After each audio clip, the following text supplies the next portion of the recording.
Got to get my deeproot on.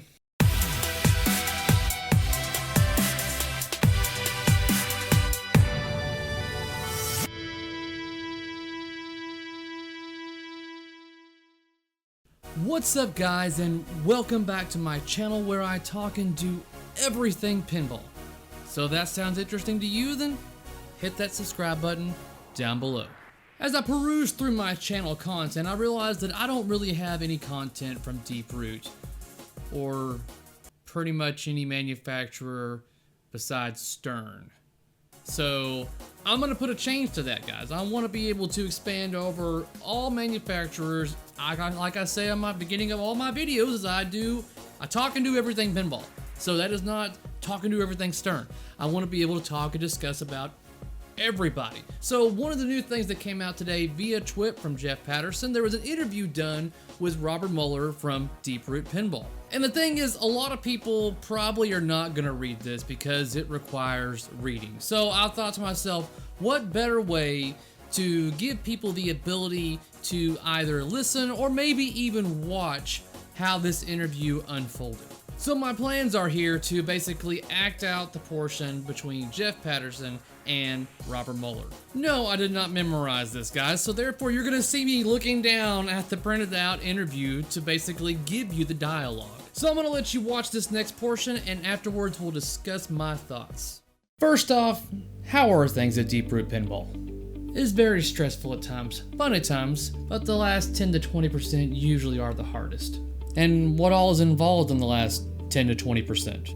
Tons of engineering documentation, testing, patent work, etc. It feels like one of those flipper fixer-up shows on HGTV. We got one day to finish the renos, and things are crazy.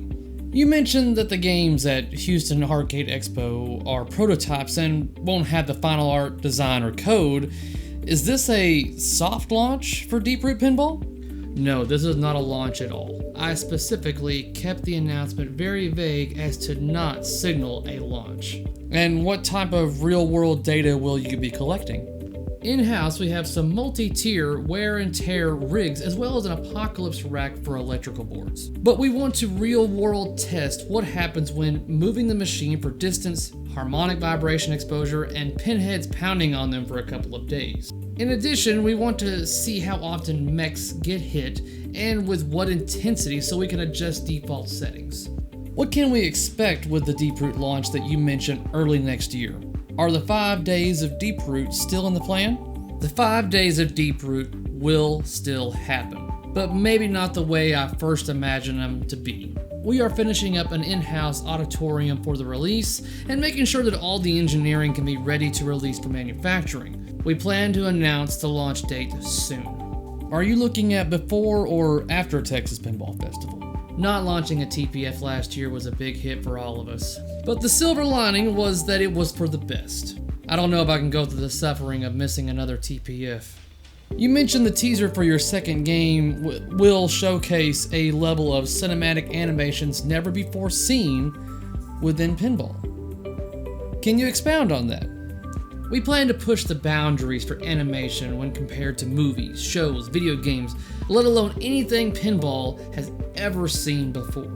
If the average pin animation is around 3 out of 10, our second title is maybe a 6 out of 10.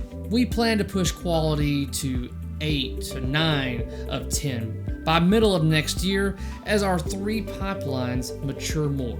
One title next year will be live action with CGI, which will be another first we will bring to pinball.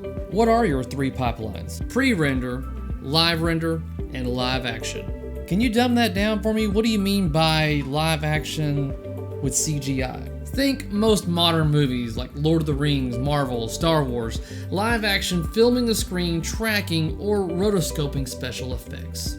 Will the second game be a licensed theme? No, the first 3 games will be unlicensed, at least as to theme, art, and animation. Does that mean that some portions of the themes may include licensed aspects, for instance, the music? Yes, it could mean that.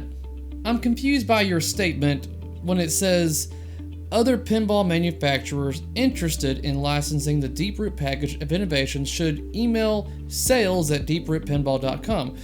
What is the deeproot package of innovations, and are you saying it could be utilized by other pinball manufacturers?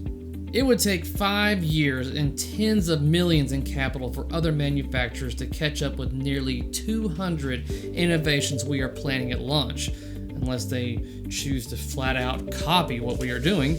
We are more than happy to share and license some or all of the deeproot package we will show off at launch. We also want to support smaller and boutique manufacturers and being able to get access to economies of scale to increase the quality of our games while lowering the price. This does not sound like former rhetoric from deeproot. You mentioned copying. Are there any repercussions for a company copying the innovations you are planning? With your statement about boutique companies, does that mean you're more likely to share your innovations with a smaller manufacturer rather than Stern? Which companies do you consider to be smaller or boutique manufacturers? I would rather not discuss legal strategies. I just hope that wouldn't happen. As for your second question, yes. If Stern came asking, I would listen. Third, JJP, Spooky, AP, Cosmic, etc., but not P3. Jerry let that boat sail years ago. Based on your last paragraph about distributorship, does that mean that deeproot is planning on using current pinball distributors to sell deeproot machines? Will this be in the same way that Stern and JJP sell through distributors? Our distribution will be different, at least as I understand how companies are doing theirs. We want to keep support and returns in-house and don't want to deal with lots of distributors.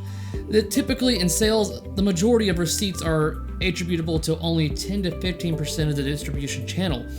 We have some thoughts about how to get the best of all worlds. On Canada's Pinball Podcast, you released a statement saying, "In my personal opinion, as a purchaser of pinball machines and what I've personally experienced as a principal of pinball company, craters, pits, dimples, ghostings, puddles, cracking, and any other similar flaws by a standard weight pinball or attached hardware to the surface of a playfield, whether in the course of play or not, is a known and preventable material defect in the engineering and manufacturing process. We know historically that these flaws were rare. I have 20 to 30-year-old machines that have little to no visible signs of playfield damage after thousands of plays. We also know that over time there can be some degradation of the protective coatings that should not be present on newly manufactured machines. While variations and tolerances inherent in the manufacturing process are expected, they should be rare and nominal. Thus, it is expected that a very small percentage of playfields would statistically exhibit some or all of these flaws. However, every manufacturer that I have purchased a game from since 2015 and every modern game I have played on location also almost uniformly exhibits some of these flaws. Since Stern, JJP, and Spooky have all benefited from thousands of dollars of my personal money in return for poorly designed playfield surfaces, it is my personal opinion that these companies either intentionally or negligently refused or failed to adequately engineer and manufacture playfield surfaces and coatings to prevent and statistically minimize these known and preventable conditions. I personally reject any statement from any other pinball company to the contrary. I will hold myself and my pinball company to the very same standard I expect from these other companies. It sounds like deeproot is hoping to make playfields that have almost no defects like ghosting, puddling, chipping, or dimpling. Does deeproot plan to make their own playfields? All the Stern, JJP, and Spooky machines I have purchased were sold in a defective and unacceptable condition. While I am appreciative of Chuck's desire to keep trying to improve, Stern and JJP should be held liable for their reckless refusal to properly engineer their products to expected customer use. Pinball purchasers deserve better, and they will finally have deeproot on their side when we launch with an unprecedented 10-year warranty on Playfield wear and tear, which includes dimples. And yes, I will be using #hammer live at launch. The manufacturing of a machine in a timely manner is always a huge hurdle for new pinball manufacturers. What is the plan for manufacturing at deeproot? We've spent millions on manufacturing process. Our goal isn't to produce X number of games a day just to say we can beat a competitor claiming Y number of games a day. We'd rather wow our customers with the highest quality, most advanced, super fun pinball machines available on the market. In the end, I think they'd rather have that than saying they said they could make X number of games a day, so where's my machine? At one point you had mentioned deeproot would plan to ship a game to the consumer within 2 weeks of their order. Is that still the case? Sure. So that's how the interview at least is documented for us to view. There may have been other questions or other things, but that is all we have to go on. So how do I feel about this information? First things first, Robert, you still have not accepted my friend invitation via Facebook, and my feelings are a little hurt. Don't act like you don't know who I am. I mean, do you know who I am? I mean, I'm not like, a big dog or anything, but I thought that maybe a lot of people in pinball probably know who I am by now. Maybe? Somebody at your factory knows who I am. I'm a Texas resident. Feel free to give me a holler so I can come down there and see what you're working on. In all seriousness, I do plan to go to the Houston Arcade Expo in November. Plans may change, but I do plan to go. So when it comes to deeproot, it basically, they've been well known because of right now, to a majority of us, they're all talk and little to no walk. So all we have to go on is basically what we are told. We haven't really gotten a really good visual backup to what is being spoken to us on what they are developing and how they're going about doing it. So we essentially just have to take Robert's word for it. I mean, that's all we got to go by right now. So I'm pretty sure that he understands the fact that we are a little bit hesitant on just, believing everything that he says. Not that he's lying, but it's been years now, guys. I mean, you got to give us something, and I know you've been giving us little nuggets here and there, but as of right now, we just hope that everything you say is true. So to have a 10-year warranty on your Playfield, that is amazing. That is something that I'm hoping that stands true, and I'm hoping that you go by your word on basically giving us machines and materials to work with that are not going to have these issues.